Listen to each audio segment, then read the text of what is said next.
श्री सरस्वती नमः। श्री गुरुचरण कमलेभ्यो नमः। श्री परमहंसाय सद्गुरुचरण कमलेभ्यो नमः। श्री जागेश्वराय नमः। श्री कुरुसेजानाथाय नमः। मातपितृचरणकमलेभ्यो नमः। श्रीमते हनुमते नमः। ओम नमो भगवते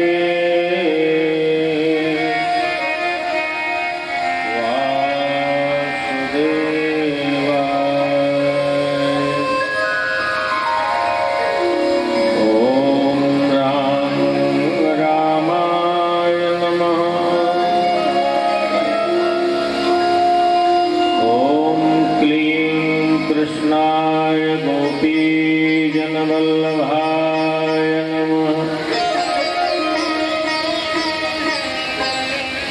ॐ ऐं ह्रीं क्लीं चामुण्डायै विच्चे। ॐ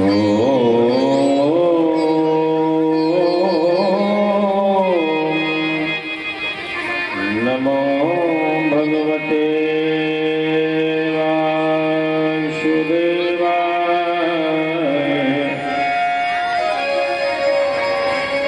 मंगलम कौशलेन्द्राय महनीय गुणाब्धे।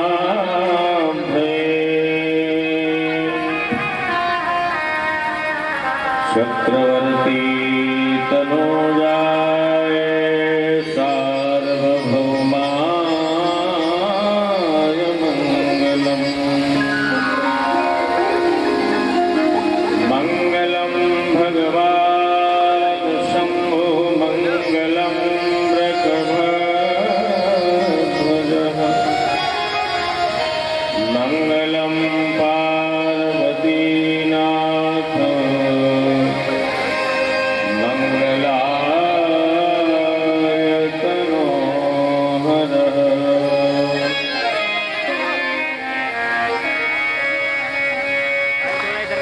यत् कामनीकेलिकला प्रकुण्ठितः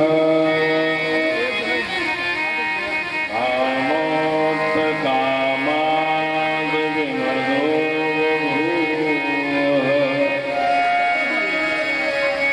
सममालिनी मानदमानदं सदा। श्रीमोहनं मोहनमानतोषिणः। श्रीराधा भक्तिर्हरेर्ज्ञानं ताभ्यां यच्च समन्विता। तां श्रीभागवतीं गाथां वन्दे युगलरूपिणीम्।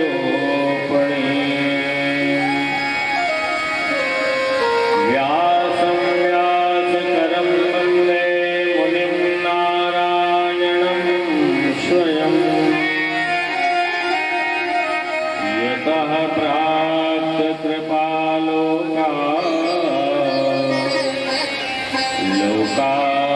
मुक्ता कलेर्गृहात्।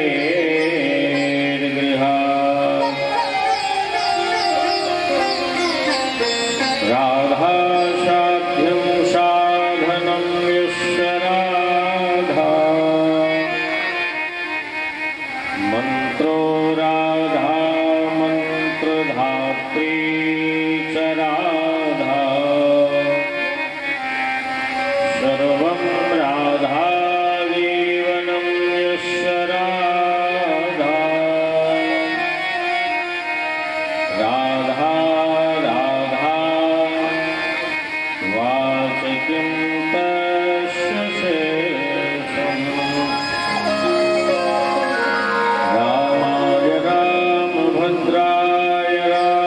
चंद्राय वेदसे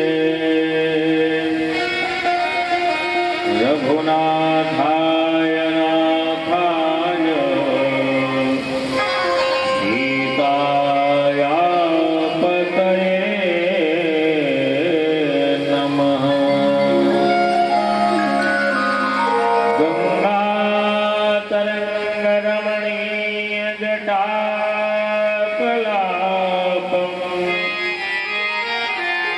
गौरी निरंतर विभूषितवामभागम् नारायण प्रियमनङ्गमदापहारम् वाराणसीपुरपतिं भज विश्वनाथम्।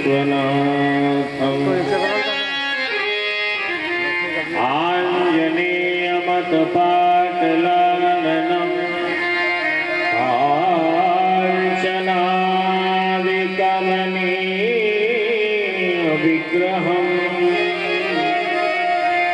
पारिजातकरमूलवासिनम् भावयामि पवमाननन्दनम्। भक्ति भक्त भगवंत गुरु चतुर नाम बपुएक इनके पद बंदन किए नाशत विघ्न अनेक। श्री गुरु चरण सरोज रज निज मन मुकुर सुधारि बरनउँ रघुवर विमल जसु जो दायक फलचारि। बुद्धिहीन तनु जानिके सुमिरहुँ पवन कुमार। बल बुद्धि विद्या देहु मोहि हरहु कलेश विकार। बल बुद्धि विद्या देहु मोहि हरहु कलेश विकार। हरहु कलेश विकार।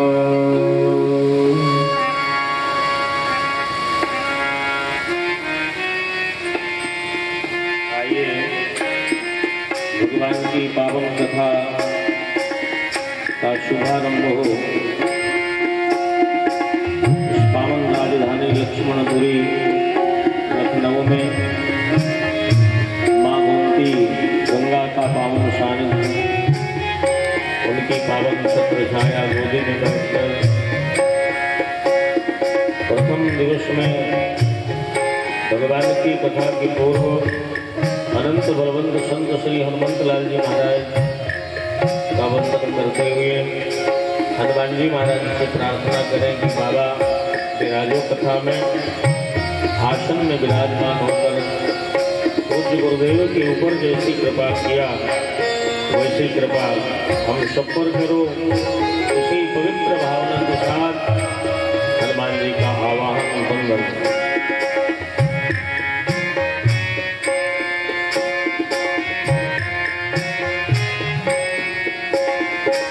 Hare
नरं चैव नरोत्तमं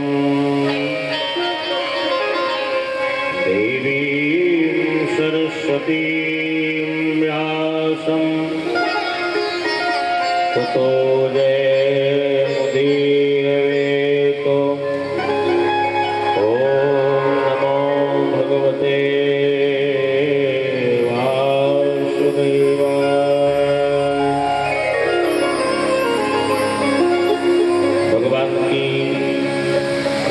कंपा पराम्बा जगदम्बा माँ भगवती राजराजेश्वरी माँ आदिशक्ति जगदम्बा की असीम कंपा देवाधिदेव महादेव श्री सिद्धेश्वर भगवान की परम कृपा से अनंत बलवंत संत श्री हनुमंत लाल जी महाराज की पावन प्रेरणा आज बड़ा ही पवित्र दिवस भी है। पवित्र वार मंगलवार श्री हनुमान जी महाराज का पावन मंगलवार। आज से भगवान की पावन कथा प्रारंभ हो रही है। सभी देवी देवताओं को वंदन करते हैं। सभी देवी देवताओं को प्रणाम करते हुए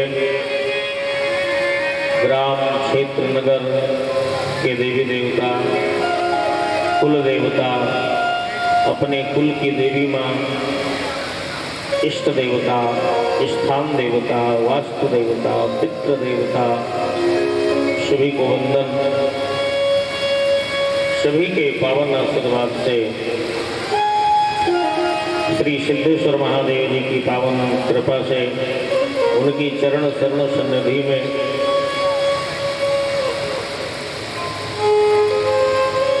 हमारे उत्तर प्रदेश की राजधानी लखनऊ महानगर ये पावन सीतालाम का परिसर और इस कार्यक्रम के आयोजक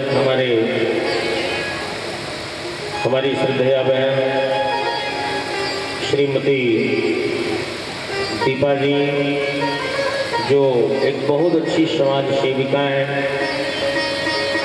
आपके द्वारा गरीब असहाय लाचार ऐसे तमाम लोगों की जो शोषित हैं वंचित हैं ऐसे लोगों की समय समय पर सहायता की जाती है हमारी श्रद्धेय दीदी दीपा जी के द्वारा। ये बहुत बड़ी बात है।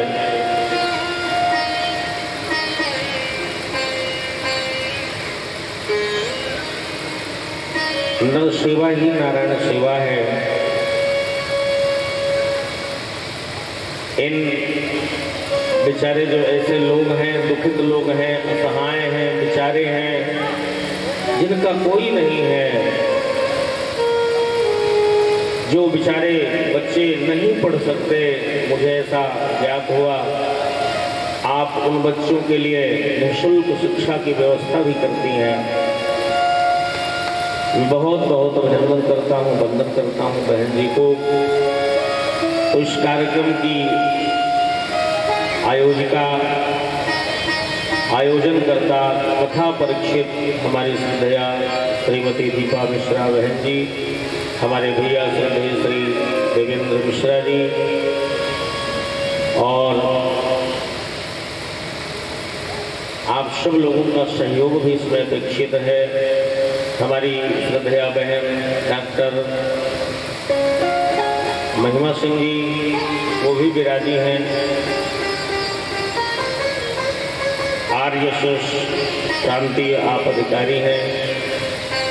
लखनऊ विश्वविद्यालय में आप प्रवक्ता पद पर हैं। लेकिन इसके बावजूद भी भगवान की कृपा आप सब लोगों के द्वारा निरंतर श्रीमद्भागवत की कथा का ये 15वां वर्ष है। 15 वर्ष से निरंतर आप लोग किसी न किसी विद्वान साधक आचार्य व्यास को बुलाकर के भागवत जी की कथा को श्रवण कर रहे हैं।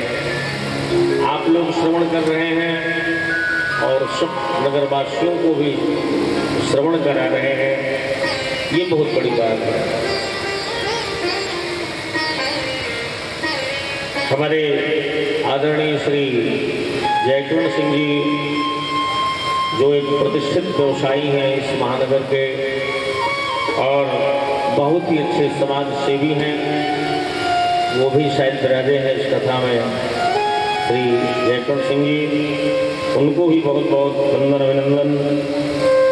हमारे आदरणीय भैया श्री मनोज मिश्रा जी, उनका भी बहुत बड़ा योगदान है इस पावन कार्यक्रम में। तो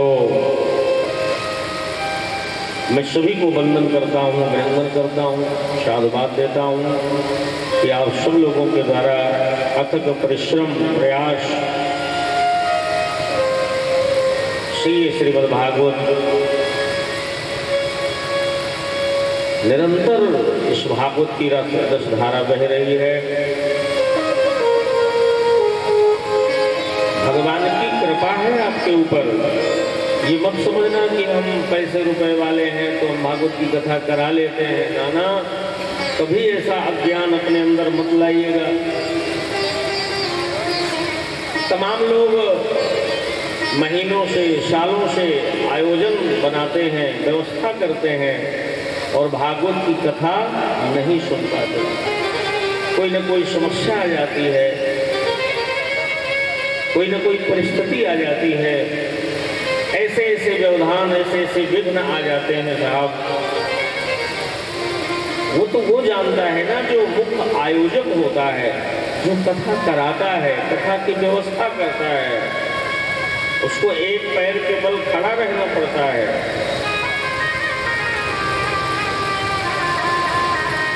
ऐसे ऐसे व्यवधान आएंगे, विश्वास करना कि वो आगे कहेंगे कि तुम चाहे जितनी व्यवस्था कर लो, लेकिन हम तुम्हारा आयोजन सफल नहीं होने देंगे। और ये भी लगता है आयोजक परिवार को कि चलो ठीक है, कोई बात नहीं, अब की बार न सही, अगली बार कथा करा ले। लेकिन जो व्यक्ति तटस्थ हो जाता है, उस कार्य की बागडोर बिहारी जी के चरणों में सौंप देता है ना, तो फिर वो कार्य अपने आप स्वयं हो जाता है। कहीं अपने दिमाग में, अपने मन में अहमता ना आ जाए और आप कोई आयोजन बनाओ और भगवान के चरणों में समर्पित कर दो, जिसके ऊपर राम जी की कृपा हो जाती है, ठाकुर जी की कृपा हो जाती है, सारे विघ्न, सारी बाधाएं अपने आप दूर चली जाती है। मानस में एक चौपाई लिखी है, सकल विघ्न व्यापै नहीं कोई। जिसके ऊपर राम जी की कृपा हो जाती है, उसका विघ्न कुछ भी नहीं कर पाते। सकल विघ्न व्यापै नहीं कोई, राम सुकृपा विलोकत देहि।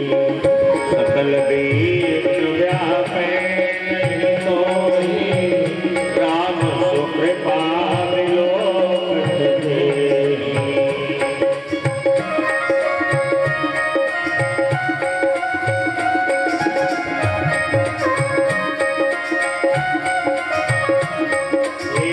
मंगल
करेंगे भैया, वो बाधाएं क्या करेंगी? जिसके ऊपर राम जी की कृपा हो जाए, जिसके ऊपर देवादिदेव महादेव श्री शुद्धेश्वर सरकार की कृपा हो जाए। तो आइए, आज हमें थोड़ा बहुत जो भी समय मिला है, प्रथम दिन तो तैयारी में चला जाता है। इतनी सारी तैयारियां होती हैं।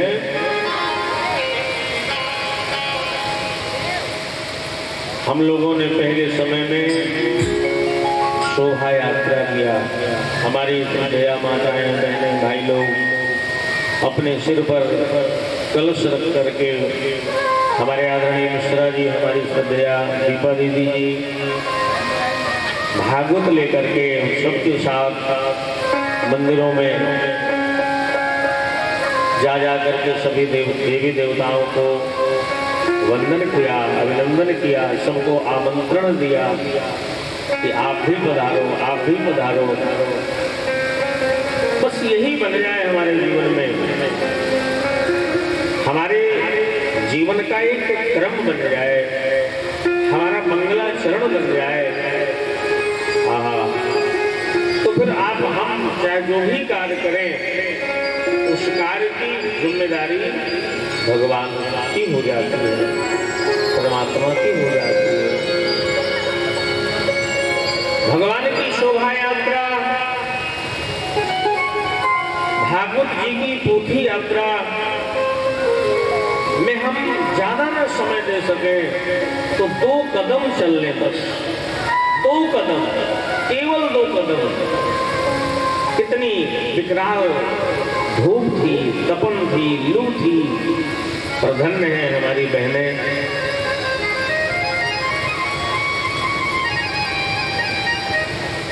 भगवान की यात्रा का बहुत बड़ा महत्व है।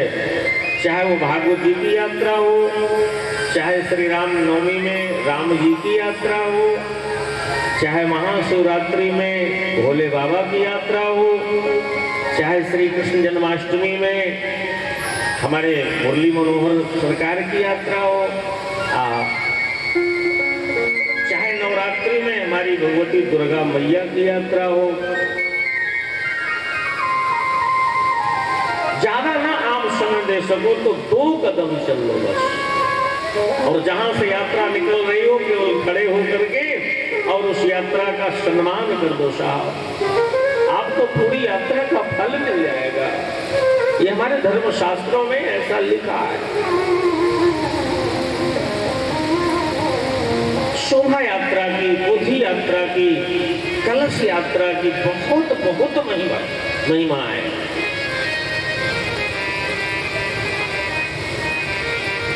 एक छोटी सी कथा मुझे स्मरण आ गई, मैं चाहता हूं आपको सुना दूं। प्राचीन काल में जब बहुत बड़े बड़े यज्ञ होते थे, सतयुग में, त्रेता में, द्वापर में, तो जब बहुत बड़े बड़े यज्ञ होते थे तो यज्ञ की पूर्णाहुति का घंटा बजता था। आप लोगों ने भी पढ़ा होगा, सुना होगा। जब तक घंटा नहीं बज जाता था तब तक वो यज्ञ पूरा नहीं माना जाता था, और जहां घंटा बज जाए तो यज्ञ हो गया, यज्ञ की पूर्णाहुति हो गई। तो महाभारत काल में धर्मराज श्री युधिष्ठिर जी के द्वारा जब राजसूय यज्ञ किया गया, भगवान कृष्ण अग्रकर्ता थे उस यज्ञ में। कथा है भागवत में, आपको सुनाएंगे 7वें दिन। तो यज्ञ की पूर्णाहुति तो हो गई, यज्ञ की पूर्णाहुति का नारियल तो गिर गया हवन वेदी में, लेकिन घंटा नहीं बजा।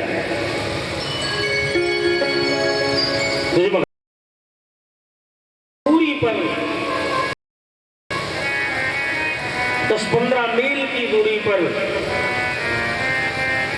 एक निर्जन जंगल है, वन है, और वहां निर्जन वन में एक महात्मा पड़े हुए हैं। बहुत दिनों से भूखे हैं, प्यासे हैं, और शायद उनको ला करके और इस यज्ञ में भोजन करा दिया जाए और जलपान करा दिया जाए तो यज्ञ की पूर्णाहुति का घंटा बज जाए।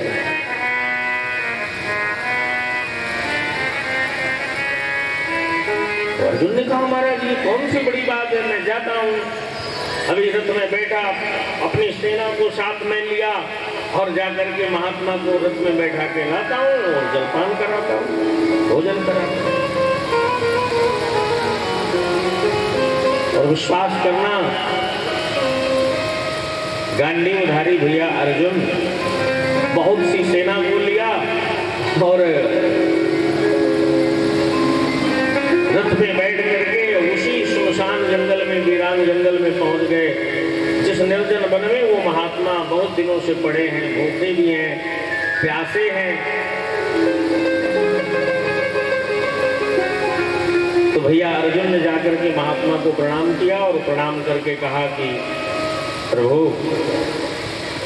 यहाँ से कुछ दूरी पर हम लोग पांडव हैं और हम यज्ञ कर रहे हैं, तो आप कृपा करके हमारे यज्ञ में पधारो, भोजन करो, प्रसादी खाओ, जलपान करो, तो जिससे कि हमारे यज्ञ की पूर्णाहुति का घंटा बज जाए।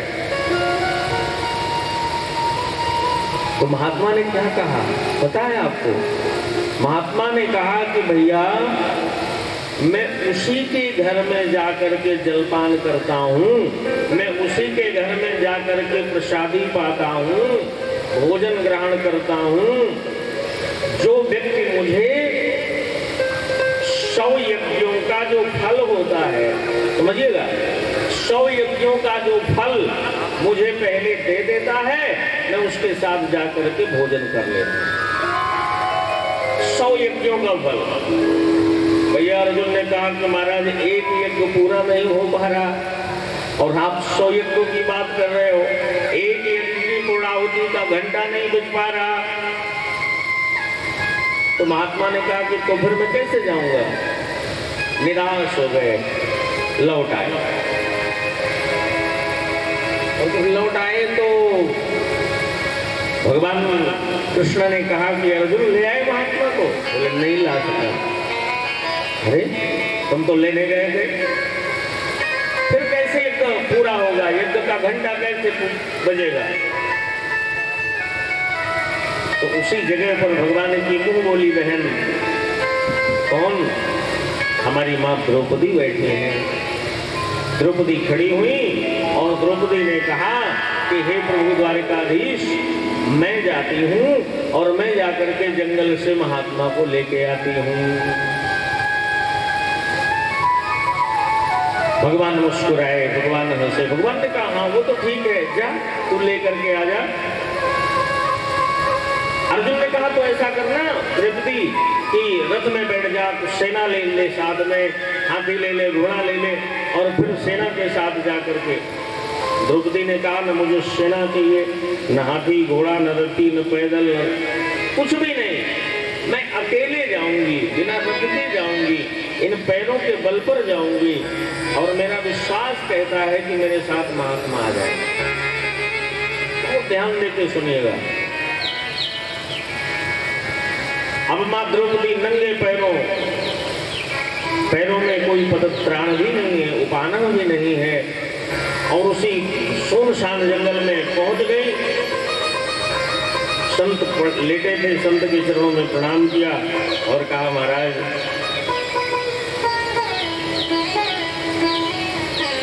हमारे पांडव लोग यहाँ से कुछ दूरी पर यज्ञ कर रहे हैं, मैं चाहती हूँ कि आप हमारी यज्ञ में चलें और यज्ञ में चल करके प्रसादी पावें, जलपान करें, तो जिससे कि हमारी यज्ञ की पूर्णाहुति का घंटा बज जाए। महात्मा ने कहा देवी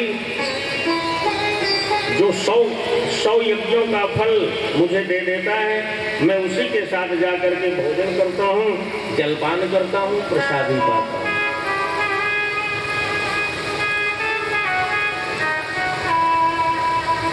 भगवान की बहन ऐसे थोड़ा कहा जाता है मां द्रौपदी को। कितना बड़ा ज्ञान है जरा देखो। मां द्रौपदी ने कहा कि प्रभु एक बात बताओ, जब किसी संत से, किसी महापुरुष से मिलने के लिए जाया जाता है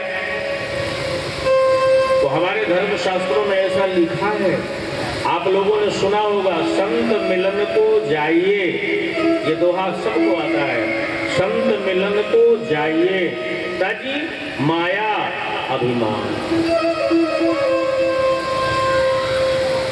अभिमान का चश्मा पहले घर में उतार के जाओ भाई। कथा सुनने जाओ, किसी सत्संग में जाओ, भागवत में जाओ, किसी संत का दर्शन करने जाओ, किसी तीर्थ में जाओ, किसी मंदिर में जाओ, तो अभिमान का आवरण, अभिमान का चश्मा घर में उतार के रखो। संत मिलन को जाइए तजी माया अभिमान।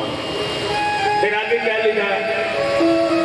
संत मिलन को जाइए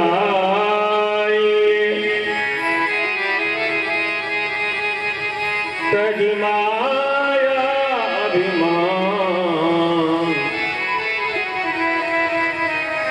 जब माया का आवरण, अभिमान का पर्दा उतर जाएगा तो ज्यों-ज्यों पग आगे बढ़े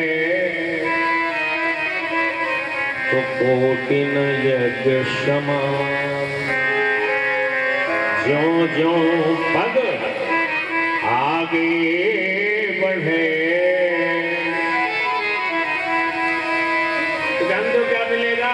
एक एक कदम पर कोटिन माने कोटि कोटि माने करोड़ करोड़ यज्ञों का फल मिलेगा एक एक कदम रखने पर, जब अभिमान का चश्मा घर में उतार के रख दिया जाएगा तब। तो मां द्रौपदी ने कहा कि मैं कितने कदम चल करके आपका दर्शन करने के लिए आई हूं, जब एक एक कदम पर कितनी विदुषी है, कितना ज्ञान है मां द्रौपदी को। जब एक एक कदम पर हमारे महापुरुष कहते हैं, हमारे आचार्य कहते हैं कि ज्यों-ज्यों पग आगे बढ़े तो कोटिन यज्ञ समान, एक एक कदम रखने पर कोटि कोटि करोड़ करोड़ यज्ञों का फल मिलता है। तो मैं कितने कदम रख करके आपसे मिलने आई हूँ, तो आप गुणा कर दीजिए मुझे कितने यज्ञों का फल मिल गया। और आप कहते हो कि 100 यज्ञों का फल मुझे दे दो, तो आप 100 यज्ञों का फल ले लीजिए और जो शेष बचे, मां द्रौपदी ने कहा, वो मुझको वापस कर दीजिए। समझ में आई बात? जो शेष बचे वो मुझको वापस कर देंगे। इसलिए शोभा यात्रा की बहुत बड़ी महिमा है, पोथी यात्रा की बहुत बड़ी महिमा है। आपको मैं सलाह तो नहीं दे सकता, आप लोगों से विनती कर सकता हूं। आप सभी शुद्ध प्रबुद्ध श्रोता हैं, राजधानी के श्रोता हैं। कहीं भी भगवान की शोभा यात्रा निकल रही हो, पोथी यात्रा निकल रही हो, तो आप भले ही 2 कदम जाओ, 2 कदम चलो, लेकिन जाओ जरूर। और अगर नहीं गए, आपके दरवाजे से पोथी यात्रा निकल गई, शोभा यात्रा निकल गई, तो उसका पाप आपके सिर पर लगेगा, चढ़ जाएगा। आपके कान में आवाज पड़े, पहले दिन ये बात कह रहा हूं, आपके नगर में कहीं भी भागवत कथा, सत्संग, राम कथा हो रही हो, तो ना 7 दिन जा पाओ, 9 दिन जा पाओ, लेकिन 1 दिन, 1 घंटे, 10 मिनट, 5 मिनट वहां जाकर के उपस्थिति जरूर कराओ। उन्हें उसका दोष लगता है। आप सब लोग शहरी भी हो, कुछ ग्रामीण लोग भी हैं, कुछ नगर अंचल के लोग भी हैं। आप जानते हो कि जैसे किसी को सर्प काटता है, कीड़ा छूता है ना, तो वो ढोल बजता है, उल्टा ढोल बजा करता है हमारे गांव में। जो उसके जानकार होते हैं, मंत्र के जानकार होते हैं, वो भोजन की थाली भी रखी होगी साहब, तो भोजन की थाली को छोड़ करके और जाएंगे। अगर नहीं गए तो क्या होगा? उनकी मंत्र विद्या समाप्त हो जाएगी, उनकी मंत्र विद्या निष्फल हो जाती है। भोजन की थाली को छोड़कर, 1000 काम छोड़कर जो जानकार लोग हैं वो जाते हैं उसको झाड़ा देने के लिए, उसको सही करने के लिए। इसी तरह अगर हमारे गांव में, नगर में, शहर में, कस्बे में, हमारे अगल बगल किसी मंदिर में भगवान की कथा हो रही है, सत्संग हो रहा है, तो मेरी विनती है आपसे, मेरी प्रार्थना है कि आप 7 दिन न जा पाओ तो 1 दिन जरूर चले जाओ। पर ऐसे दिन नहीं कि फिर हम भंडारा में चले जाएंगे, ना ना ना, तो फिर और ज्यादा पाप चढ़ जाएगा।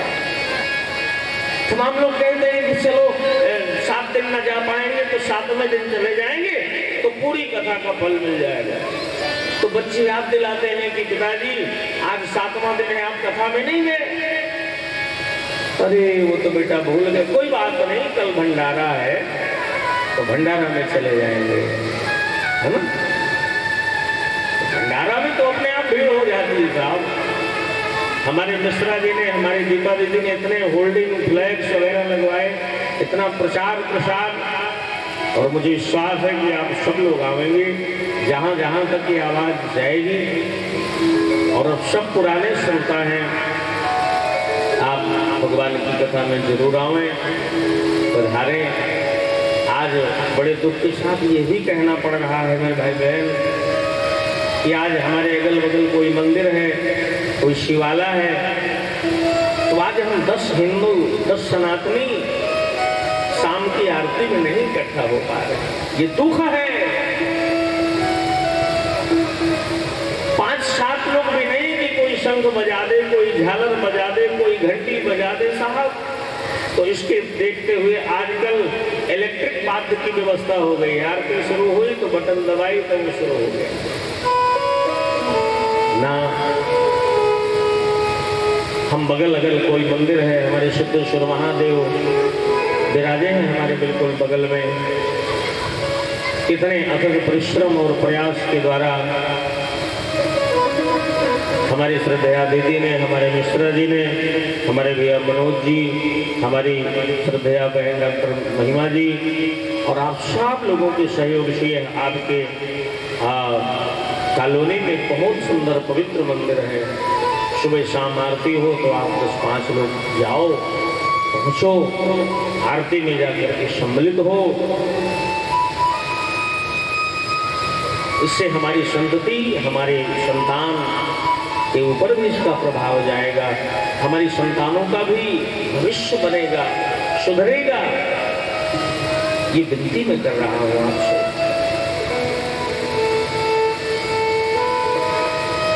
तो आप सब लोग पुराने श्रोता हैं, सब लोग आएंगे, मेरी विनती है। आज प्रथम दिवस हम लोग बैठे हैं और पहले दिन बहुत तैयारियों उस समय तो हो ही जाता है। 10 बजे तक आप सब लोगों को हम यहाँ से विदा करने चलेगा ना, 10 बजे तक आरती प्रसाद लेके आप लोग जाएंगे। और कल से जो समय रखा गया है ठीक 6 बजे, 6 बजे के पहले पहले आप लोग आकर के अपने आसन पर विराजमान होइए और 6 बजे से हर इच्छा तक भगवान जैसी शक्ति देंगे, सामर्थ्य देंगे, आपको ताकत देंगे, हमें ताकत देंगे। लेकिन 6 बजे तक तो फिर बढ़िया दिन में काम धाम भी हो जाएगा, ऑफिस वाले ऑफिस से भी आ जाएंगे, चाय भी पी लेंगे, आराम भी हो जाएगा, है ना। और फिर रात वाला डिनर रह जाएगा भोजन, तो फिर यहाँ से जाके फिर कर लेंगे। तो बहुत अच्छा समय रखा गया है 6 बजे से हर इच्छा तक, प्रभु कृपा तक। जैसे भगवान हमें सामर्थ्य देंगे, शक्ति देंगे, कर देंगे, उसी प्रकार हम भगवान की कथा को सुनेंगे और सुनाएंगे। मैं पहले दिन आपसे विनती करूं कि भागवत कथा आज से शुरू हो रही है। भागवत कथा एक अनुष्ठान है, सुन लीजिए। ये भागवत कथा एक अनुष्ठान है, पवित्र अनुष्ठान है साहब। ये भागवत कथा कोई मनोरंजन का साधन नहीं है। मनोरंजन के बहुत सारे साधन हैं। राजा परीक्षित की मुक्ति भागवत कथा से हुई। भक्ति महारानी के बेटे ज्ञान और वैराग्य को चेतना, ज्ञान और वैराग्य को यौवन, 15वां वर्ष है ये कथा का, आप सब जानते हो, केवल भागवत कथा से मिला। धुंधकारी को प्रेत से मुक्ति केवल भागवत कथा से मिली। धुंधकारी का दुख गया, भक्ति महारानी का दुख गया मेरे भाई बहन। राजा परीक्षित जी को विमान आ गया, स्वर्ग में लेने के लिए विमान आ गया। तो अगर हम लोग अनुष्ठान के तरीके से भागवत कथा को सुनेंगे और सुनावेंगे तो हम कटेगा, हमारा भी कष्ट कटेगा, हमारी भी बाधा कटेगी। बस केवल दिमाग में ये आप सोच के रखिए कि भागवत कथा एक पवित्र अनुष्ठान है। 7 दिन तक बड़े आचार विचार के साथ,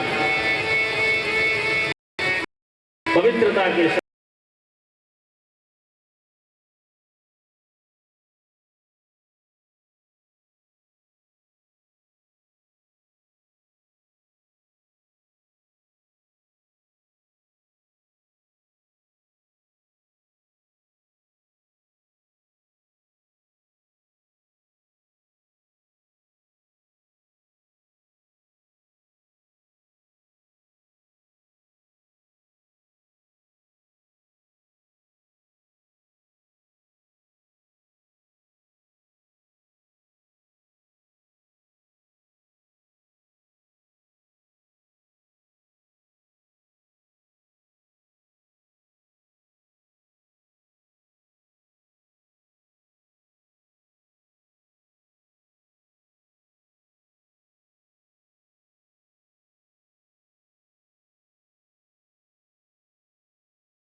नाखून नहीं, शेविंग नहीं करनी, बाल नहीं बनाना, द्रव्यों मांस भूल गई है, ये भागवत साथ में दे जाएगी, ये भास कराएगी। आपने भागवत 7 दिन तक प्रयास रहेगा कि 7 दिन तक बहुत ही शुद्धता के साथ पवित्रता की पावन चरण शरण श्री हनुमान जी महाराज की पावन छत्र छाया इस कथा को सुने, कथा को सुनावेंगे। श्री साधक प्रथम दिन भाग सबसे पहला राम रक्षा स्तोत्र का पाठ करते होंगे, आदित्य हृदय स्तोत्र का पाठ, आप लोग नारायण कवच का पाठ, आप श्री राम पाठ करते हैं तो मानस में विनियोग है। श्रीमद् भागवत जी में भी जब तक किसी ग्रंथता में भाई बहन ग्रंथ नहीं माना जाता, क्यों बहुत आवश्यक है। तो आइए हम बैठे हैं भागवत जी के चरणों में विनय अंगन्यास करें और भागवत जी का पढ़ा और भागवत जी का विनियोग आपका इस सात कथा को हम सुनेंगे। उस भाग कौन है, उन कौन है, विनियोग पढ़ते ही पता। कुछ लोग ऐसे मानना हमें कि जिनसे मैं कह कि आप बताओ कि तो शायद कुछ का विनियोग बहुत जरूरी है। और था तो हमें तुरंत पता चला कि भागवत जी का देवता, भागवत जी का पीला कवच कि आप सुनने आए हो तो में भागवत जी का पुस्तक है, आपको जानकारी होनी। परिचय के फिर कोई बात जी के चरणों में विनियोग कर। ओम भागवता कृष्ण नारदे छंद श्री कृष्ण परिवता भक्ति शक्ति ज्ञान वैराग्य। भागवत जी की भक्ति ज्ञान वैराग्य, जैसे दुर्गा सते हैं तो पहले कवच और तिलक, ज्ञान वैराग्यम का विनियोग भागवत जी का रूप में बोल और फिर भगवान करके अंगन का भी प्रयास क्यों हो तो हमारा ये आप पूजा पाठ में होकर के बढ़िया के जाओ, क्या करते हैं जैसे किसी लोटा और कहा सर्वावस्था पवित्रो महाराज हमें याद है, लेकिन तो बोलेंगे भाई का पहला मई तुम चाहे गला गोमती सुना भैया हमारा है हमारे सुनाया पसीना शरीर अब तो हम भगवान प्रभु देव की पूजा हम स्वभाव हमारे हटे आया प्रधान हमारी जीवन भूतवा पहले हम और फिर पूजा करें हमें देवत्व मिल, हमें तुम पूजा में के लिए और माचिस बहू के ऊपर नारायण की बदबू आ गया सब आरती करूंगा पूजा कर भूतवा स्वयं देव आपने फिर किसी तो भरनी चाहिए आज शरीर में जी के साथ आपकी आप और करन्यास भगवान की प्रभु वीर है, अंगूर है, क्षणभंगुर है। अभी होगा क्या हो रहा है आंख में प्रार्थना करें हमारे शरीर में शक्ति दे जिससे हम आपकी कथाओं में शक्ति दे कर सके, ताकत देना तन में तालियों में ताकत दे हम चल कर और जीव का हो सके, जीव का सुख बस ये करन्यास और मन की प्रार्थना कर ठाकुर जैसे शरीर सब में लग जाए, प्यासे को भूखे कोई विचित्र है उठा सके दे सके। हमारी इस कथाएं हमारी श्रद्धा ऐसे हम काम उपकार के बस ये प्राप्त हमें ऐसी ताकत मिल जाए, हमें ऐसी सामर्थ्य मिल जाए। आपने वो प्यारा सा भजन सुना होगा, आइए उसकी 2 लाइन गुनगुना करके फिर मंगलाचरण के प्रथम श्लोक में हम लोग चलते हैं। ऐसी शक्ति हमें देना दाता, ऐसी शक्ति हमें देना दाता, मन का विश्वास कमजोर होना, शक्ति हमें देना दाता। आप भी बोलिए, मन का विश्वास कमजोर होना, ऐसी शक्ति हमें देना दाता। मन का विश्वास कमजोर होना, ऐसी शक्ति हमें देना दाता। मन का विश्वास कमजोर होना, हम चले नेक रास्ते से हमसे, हम चले नेक रास्ते से हमसे, भूल कर भी कोई भूल होना। हम चले नेक रास्ते से, भूल कर भी कोई भूल होना, ऐसी शक्ति हमें देना दाता। मन का विश्वास कमजोर होना, ऐसी शक्ति हमें देना दाता। मन का विश्वास कमजोर। हरि हरि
साधु हरा शरीर साधु कार्य सज्जनता से है। सज्जन महापुरुषों का जीवन परोपकार के लिए होता है।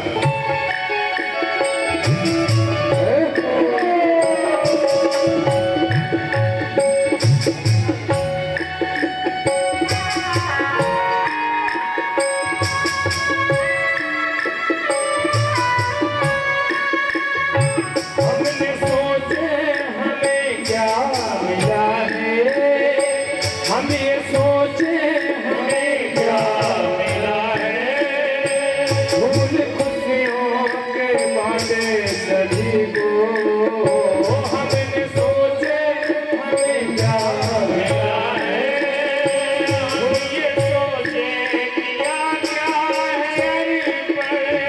फूल फूल खुशियों के मारे सभी को, सबका जीवन ये बन जाए मधुबन। अपने करुणा कुल को बहा दे, अपने करुणा कुल को बहा दे, कर दे पावन ये हरि के मन को। हम चले भूल करके कोई भूल होना, शक्ति हमें देना विश्वास कमजोर होना, इतनी शक्ति हमें देना दाता, मन का विश्वास कमजोर होना। हम चले नेक रास्ते पे, हमसे भूल कर भी कोई भूल होना। हम चले नेक रास्ते पे, हमसे भूल कर भी कोई भूल होना। भूल कर भी कोई भूल होना, भूल कर भी कोई भूल होना। सच्चिदानंद रूपाय विश्वोत्पत्त्यादि हेतवे, तापत्रय विनाशाय। 10-15 मील की दूरी पर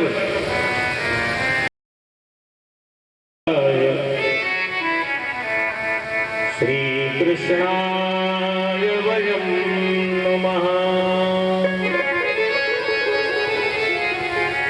भागवत जी में सबसे पहले, भागवत कथा के पहले 6 अध्यायों में भागवत जी का महात्म्य है, भागवत जी की महिमा को दर्शाता है मेरे भाई बहन। और ये 6 अध्याय भागवत जी के जो महात्म्य के हैं, ये पद्म पुराण से लिए गए हैं। भागवत जी की महिमा क्या है, भागवत जी की कथा सुनने से मिलता क्या है, भागवत जी की कथा को सुनना कैसे चाहिए, भागवत जी की कथा को सुनाना कैसे चाहिए, भागवत जी की कथा सुनने में कौन कौन से नियम हैं, भागवत जी की कथा श्रवण करने में क्या खाना चाहिए, कैसे रहना चाहिए, ये सारी बातें 6 अध्यायों में बताई गई। और शायद ये 6 अध्याय हमारे हृदय में आ जाए तो हमें लगता है कि हमने पूरे 18,000 श्लोक सुन लिए, 335 अध्याय की कथा सुनी साहब। आज हम सुनते नहीं है, कष्ट किस बात का है, हम सुनते नहीं, हम सुनाते जाते हैं। आज हमारा घर में, परिवार में सामंजस्य क्यों बिगड़ रहा है, हमारे परिवारों का विलगीकरण, अलगाव क्यों हो रहा है? क्योंकि हमें सुनने की ताकत नहीं है, हम सुनाते तो बहुत है, हम सुन नहीं पा रहे। हमारे महापुरुषों ने सुना बहुत, कहा बहुत कम।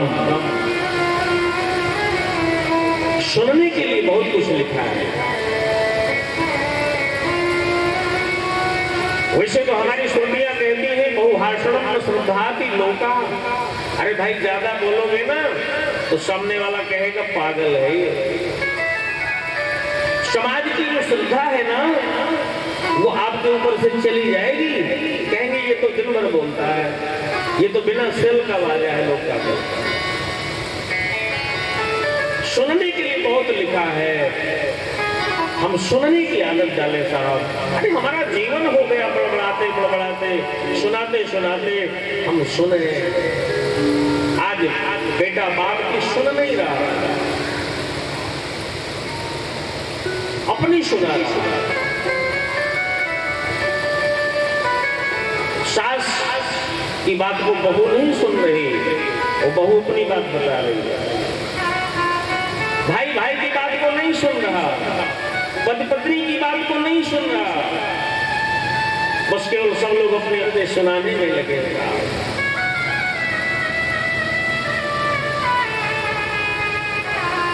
सबसे पहले ठाकुर जी के महात्म्य में पहले श्लोक में भगवान के स्वरूप का दर्शन है कि भगवान कैसे हैं, भगवान करते क्या है, भगवान का स्वभाव कैसा है। भगवान सदचित आनंद स्वरूप है।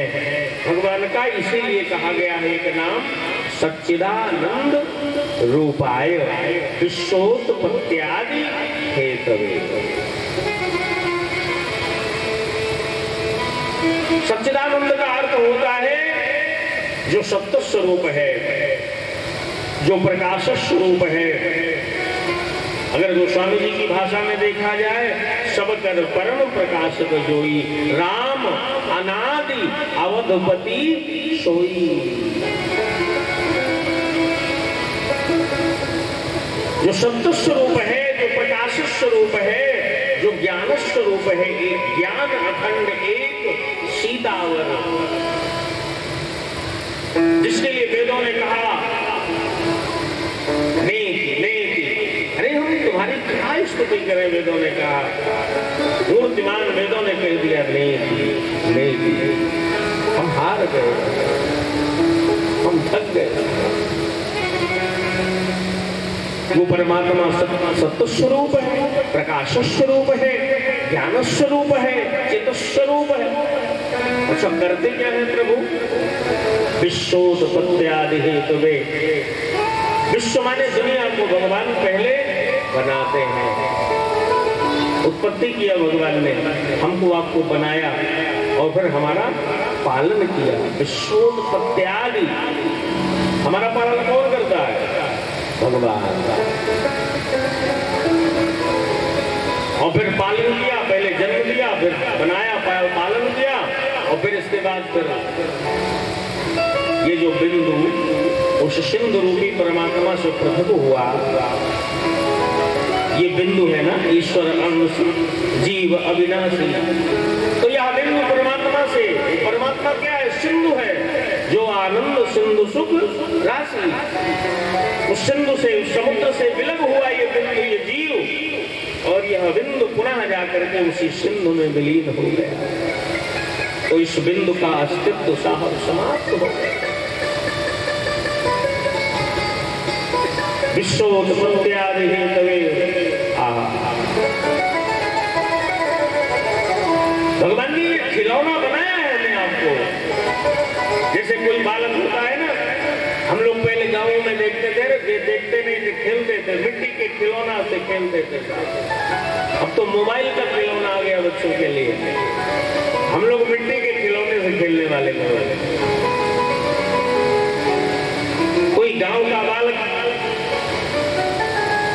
मिट्टी लाता था, फिर मिट्टी को गीली करता था, फिर उससे खिलौना बनाता था तो हंसता था, फिर खिलौने से खेलता था तो हंसता था। एक बच्चे की मस्तिष्क को जरा, और जब उसकी एक मौज आती थी तो खिलौने को उठा करके पटक देता था तो भी हंसता था। हंसता था कि नहीं हंसता था?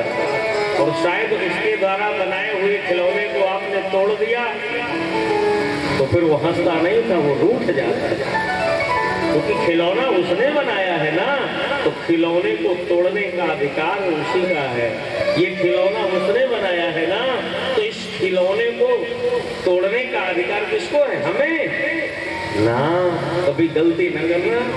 तमाम लोग खा पी करके ऐसा वैसा करके, अभी बिहार में न्यूज आई थी कि 7 लोग ब्राह्मण परिवार के 7 या 6-5 लोग ऐसे एक साथ फांसी में झूल गए।